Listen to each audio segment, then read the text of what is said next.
Brian Fritz here with Mickie James, the TNA Knockouts champion. She will be facing winner at the TNA Hardcore Justice pay-per-view coming up on Sunday night. So this isn't the first time that you faced her. I believe the two of you even have some history going back to before you were with TNA, right? Absolutely. I mean, we have some history, obviously, in WWE when she was Katie Lee Burchill, but this is the first time legitimately one-on-one kind of facing her. We've had matches, actually, since we've been here in TNA, but for the Knockouts Championship. So...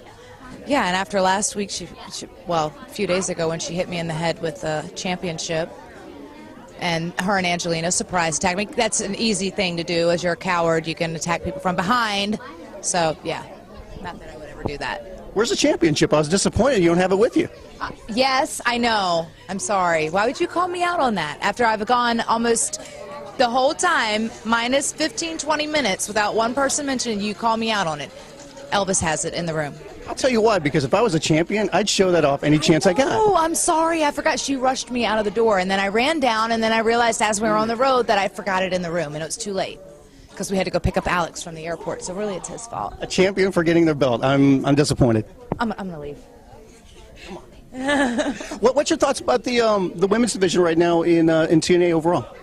Oh, I love it. It's exciting. It's different. Everybody's unique and has their own style, and it's fun, and it's cool to have some, like, different girls to wrestle, as you know, different storylines, and everybody, since everybody is pretty much a wrestler and they have like their own unique style, you can do a lot of fun different stuff, so I enjoy it. It's been almost a year since you joined TNA. I believe it was September last year.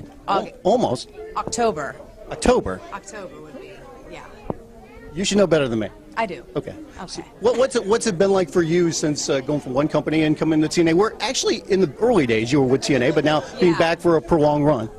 It's different. It's definitely different. I mean, I don't like to compare the two because it's totally, you know, two totally different animals. But I have a lot of fun here, and it's exciting, and it's refreshing in the sense that you have a lot of power over your own character and your own kind of stuff, and I enjoy that because I am a woman of power.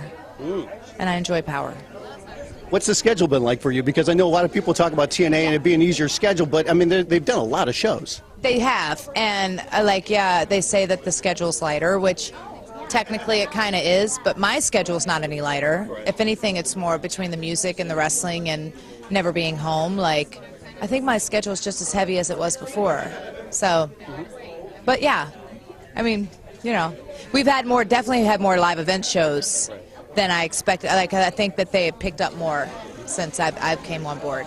Well, you got a new album coming out. Tell me about it. I do. I'm very excited. We're going in the studio on the 15th, August 15th, to track, and then we're doing the vocals the following week or whatever. So, and I just started a cool campaign, like from Kickstarter, which is I think it's a cool concept, like where I can offer fans different, like whether it's a hand-painted T-shirt or like executive producer credits on the album or different stuff, and we kind of shot low. Like, obviously last year my first album I spent like close to $70,000 on it, so this will obviously, like, I set the bar at like $5,000, so obviously that's going to cover like maybe a photo shoot and, you know, a half a day of studio time. But it was cool to be able to pull my fans in and get them involved and invite and like offer them things that they would never ever get in, you know, any other kind of facet. So I'm really excited about it because it's bringing them in, and they're really excited about it too because they could be a part of the project, which is nice, and this is kind of what I wanted. When do you think this one's going to come out? Hopefully, I'm shooting for October. You know, by the time we get done in the studio, I think we'll be done vocals, hopefully first week of September, so yeah, October, I'm hoping. Fingers crossed. Is it tough to balance everything out because the wrestling schedule is so busy, and then obviously you want to devote a certain amount of time to music? Absolutely. Absolutely. Between, you know, the wrestling schedule, and I don't really get a lot of free time. Like I said, I'm never home. I was home in the last like 3 weeks. I think I was home for 16 hours, and then I finally went home this week for, you know, a few days. But then when you're there, you're just trying to constantly play catch up of like making sure all the bills are paid and everything's in the house that you needed or whatever. Doing laundry. Laundry, lots of laundry, yeah. Cleaning out my refrigerator. It was awful. Did you have mold in the fridge? No, it's just that I had like food that had been there since I left 3 weeks ago that I forgot. Don't like load up on perishable items. Yeah, like grapes. You went to, speaking of busy schedule, you went to Comic-Con, I think, for the first time. What was that like? Well, that's not the first time. I went to the one in Detroit. which was different, very unique. Very unique cast of characters. Like, you think the wrestling business has a cast of characters, Comic-Con is nuts. Like, there's people dressed up in Star Wars outfits and Chewbacca, full-on Chewbacca gear. Were you ever tempted to dress up like Leia in the outfit from, Return of the Jedi? It's not Halloween. It's, maybe if it was Halloween. You would have made a lot of people happy if you had done it, though. Probably if I would have done it for Comic-Con, it would have been. You know what I was really excited about is the fact that the Spartacus booth, like anybody knows, like I have extreme love for Spartacus, the first season, a lot more than the second season. But it was right beside me and I didn't know the whole time. The whole time. Because we had the line, like the line was wrapped around, so I didn't see it until I was all done. And then I look over and it's a Spartacus booth.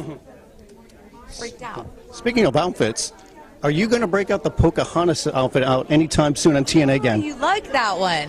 As a male, I will say yes, I like that outfit. Little loincloth action. Now, you know what? It's hanging in my closet. I was thinking about that because I always try to do something different for the pay-per-views because it's fun for me. I'm a girl, right? So, but this one for this pay-per-view is going to be cute, so I hope you like it.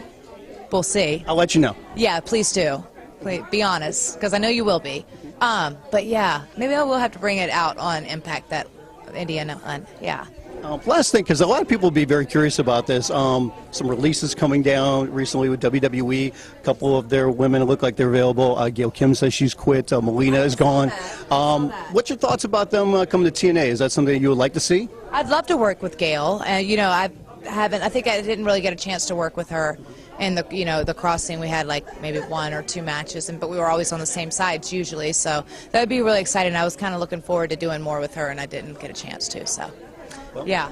Thanks for the time. Mickie James, TNA Knockout Champion. She will be taking a winner at TNA's Hardcore Justice pay-per-view coming up on Sunday night.